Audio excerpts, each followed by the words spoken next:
Welcome back to Ocala Talks with Tom Schmitz.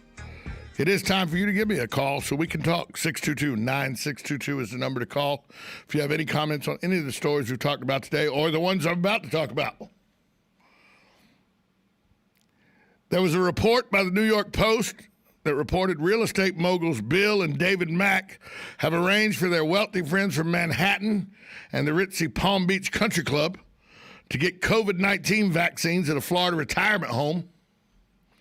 The governor was asked about this when he was on a recent stop in Pensacola.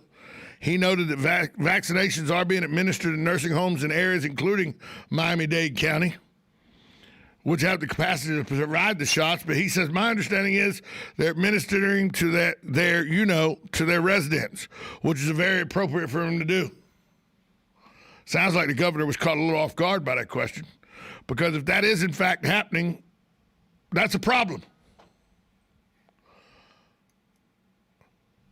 But the governor says, hey, if you are here as a part-time resident, get your vaccine. I don't want you to fly in, get a vaccine, and fly out. But if you are a snowbird, a part-time resident of Florida, and you're over the age of 65, get in line. Register and get in line. I don't know how I feel about that. Hi, caller. You're on with Tom Schmitz on Ocala Talks. Who's this? Yeah, good morning. Good morning. It seems as though the journalists have stopped being neutral for a long time.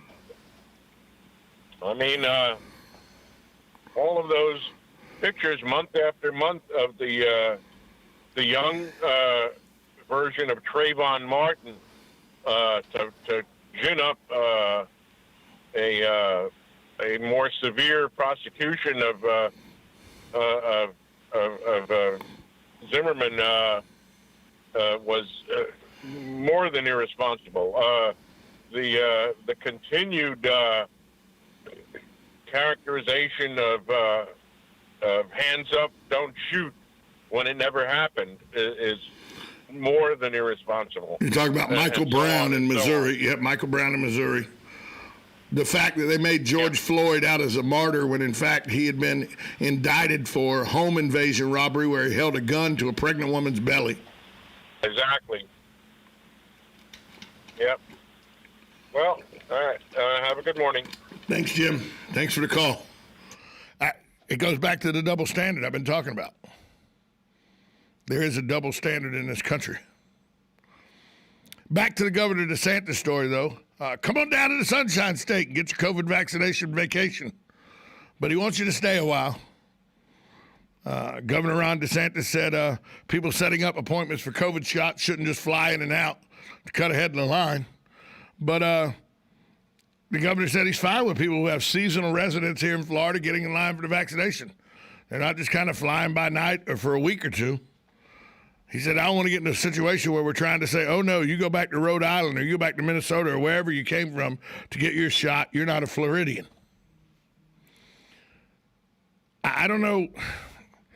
You know, it's a weird time.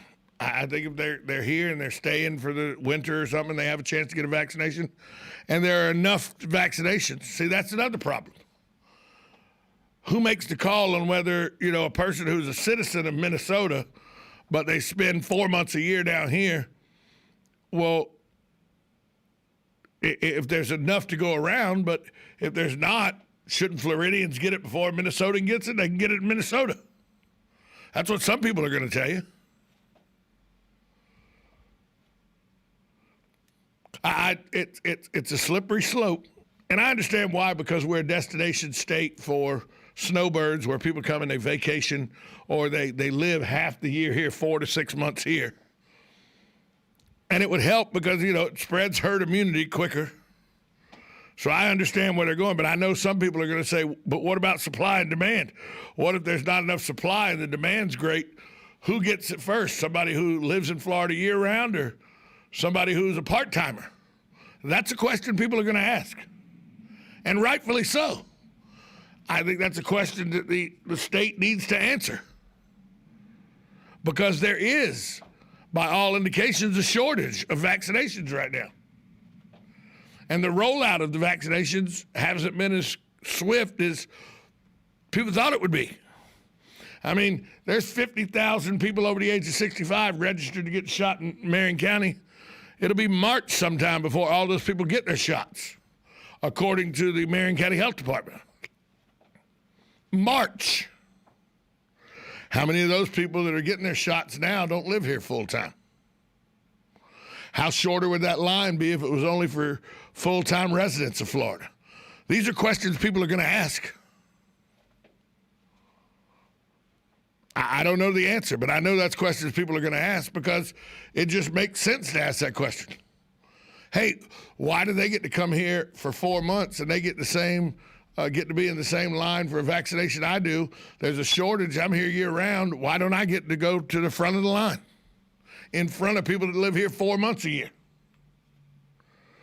That's a question people are going to ask, and they've already started asking that question.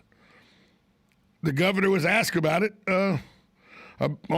last week about Bill and David Mack arranging for wealthy friends from Manhattan, allegedly arranging for wealthy friends from Manhattan and the Ritzy Palm Beach Country Club to get the COVID-19 vaccine at a Florida retirement home. That brings into a whole nother aspect. If this happened, shouldn't you have to be a resident of that retirement home to get the vaccine, and only a resident of that retirement home? That's another question people are going to ask. There's a whole lot of questions. Just because the vaccine's here and people are starting to get vaccinated, that's not an end to this pandemic. Who should get vaccinated first?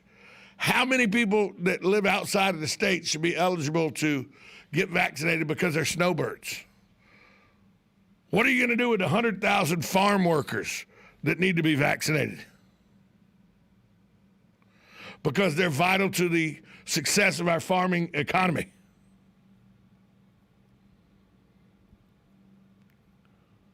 I agree that the governor made the right call when he said after frontline healthcare workers, paramedics, people like that, that the 65 and older age group should go next. They make up a very large portion of our population, and they are the most susceptible to dying from this virus. I'm not saying they're the only people that die. People have died that are much younger than that. But they are much more susceptible than people under the age of 65. Hi, caller, we got about a minute. What say you? We could deploy the public health service to service the migrant worker population. That's kind of their mission in life. I thought I would point that out. That is their purview. And, yep. Thanks for the call, Jim. Okay. Yep. That's an idea. But all these questions have to be answered. And it seems like every time you get an answer, it causes 4, 5, 6 more questions. We'll be right back after this timeout. Wait a minute. No. Remember the time.